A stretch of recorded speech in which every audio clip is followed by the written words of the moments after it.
Capital budgeting, this is the seventh discussion that we are doing on this topic, and this is 169th module of our course of financial management.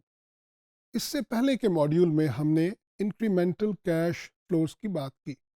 Incremental cash flow दरअसल वो cash inflow है जो कि हम project के ज़रिए से हासिल करते हैं। Whenever a project starts its operations and we generate some production, हम यूनिट्स बनाते हैं, उन यूनिट्स को सेल करते हैं और उसके नतीजे में हमें रेवेन्यू हासिल होता है।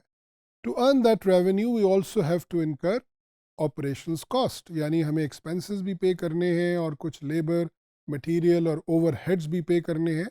लेकिन with all this we also get some additional amount of revenue जो ultimately profit में translate हो जाता है।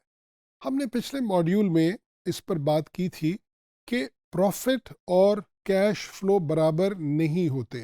सो incremental cash inflow is not equal to the amount of profit because of non cash items, यानी कुछ ऐसे एक्सपेंसेस हैं, कुछ ऐसी कॉस्ट्स हैं कि जो असल में एक्सपेंस या कॉस्ट तो कंसिडर की जाती हैं और प्रॉफिट की फिगर निकालने के लिए उनको रेवेन्यू में से माइनस तो किया जाता है, लेकिन उनसे कैश आउटफ्लो नहीं होता।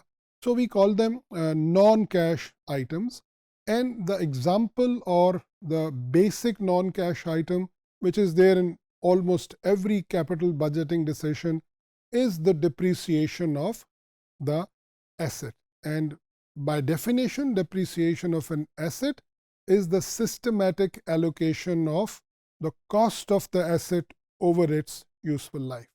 तो ये जो इंक्रीमेंटल कैश इनफ्लोज हमें मिलते हैं, इसमें एक एक्सपेंस डेप्रिसिएशन का है जो कि नॉन कैश एक्सपेंस है। उसको हम पहले स्टेज के ऊपर, पहले लेवल पे तो रेवेन्यू में से माइनस करते हैं ताकि हमारे पास प्रॉफिट की फिगर आ सके और उस पर हम टैक्स कैलकुलेट कर सकें। लेकिन आफ्टर टैक्स प्रॉफिट में हम उसी डेप्रिसिएशन को ऐड बैक कर लेते हैं ताकि हमारे पास इंक्रीमेंटल कैश फ्लो की फिगर आ सके। इसको हम थोड़ा सा और एक्सप्लोर करके देखते हैं कि डेप्रिसिएशन को क्यों डिडक्ट किया जाता है। अगर हम डेप्रिसिएशन को डिडक्ट ना करें तो उससे हमारा प्रॉफिट ओवरस्टेट हो जाएगा। यानी डेप्रिसिएशन क्योंकि एक परमिजिबल एक्सपेंस है कि जिसको रेवेन्यू में से माइनस किया जा सकता है for the purpose of calculating the income tax, तो हम उसको पहले डिडक्ट करते हैं ताकि हम अपने नेट प्रॉफिट को रिड्यूस कर सकें और अपने इनकम टैक्स की पेमेंट को बचा सकें। So we deduct this depreciation, permissible, admissible expense, and we get a lesser amount of profit and hence a lesser amount of tax. What happens then? Once we calculate the profit after tax, then to calculate the amount of cash flow, हम उस expense को जिससे कि cash outflow नहीं हुई थी लेकिन वो एक्सपेंस ज़रूर हुआ था, उसको हम ऐड बैक कर देते हैं अपने फाइनल प्रॉफिट आफ्टर टैक्स में ताकि हमारे पास कैश इनफ्लो की करेक्ट फिगर आ सके। And that is why the profit is different from the cash flow. यानी दोनों में डिफरेंस ये है कि प्रॉफिट के अंदर से तमाम कैश और नॉन कैश एक्सपेंसेस को माइनस किया जाता है, लेकिन इंक्रीमेंटल कैश इनफ्लो में से हम सिर्फ और सिर्फ नॉन कैश एक्सपेंसेस को छोड़कर बाकी को माइनस करते हैं। यानी इन अदर वर्ड्स हम उसको ऐड बैक करके उसका इफेक्ट नलिफाई कर देते हैं। डेप्रिसिएशन के अलावा कुछ और भी नॉन कैश एक्सपेंसेस होते हैं कि जिनको कंसिडर किया जा सकता है। फॉर एग्ज़ाम्पल हमारे पास एमोटाइजेशन है।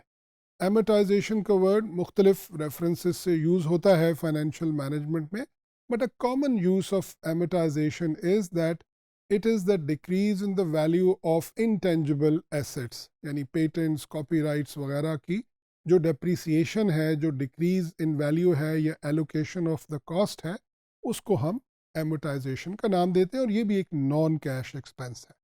सिमिलरली ऐसे एसेट्स के जो खुद कंज्यूम होते हैं, for example if we have got some mines and some land which is consumed itself.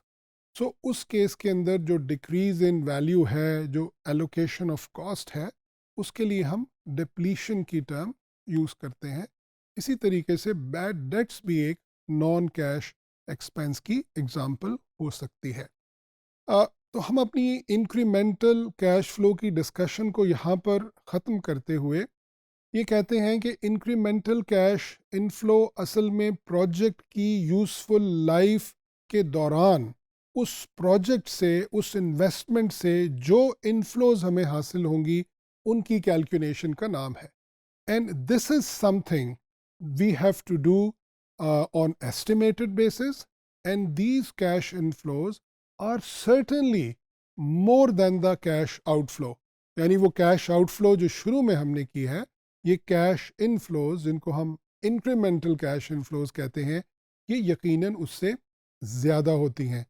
ये स्प्रेड आउट होती हैं over the useful life of the asset. जब उस एसेट की यूजफुल लाइफ ख़त्म हो जाएगी तो उससे हमें इनफ्लो आना भी बंद हो जाएगी. एक और अहम बात जो याद रखने वाली है वो ये है कि इनिशियल कैश आउटफ्लो 0 पॉइंट पर होती है, at the start of the project होती है, at the time of making investment होती है. But incremental cash inflows are in the future, at the end of year 1, year 2, year 3, so on. If 10 years is the useful life, then over a period of 10 years we will be getting these inflows, and that is why these are called incremental cash inflows.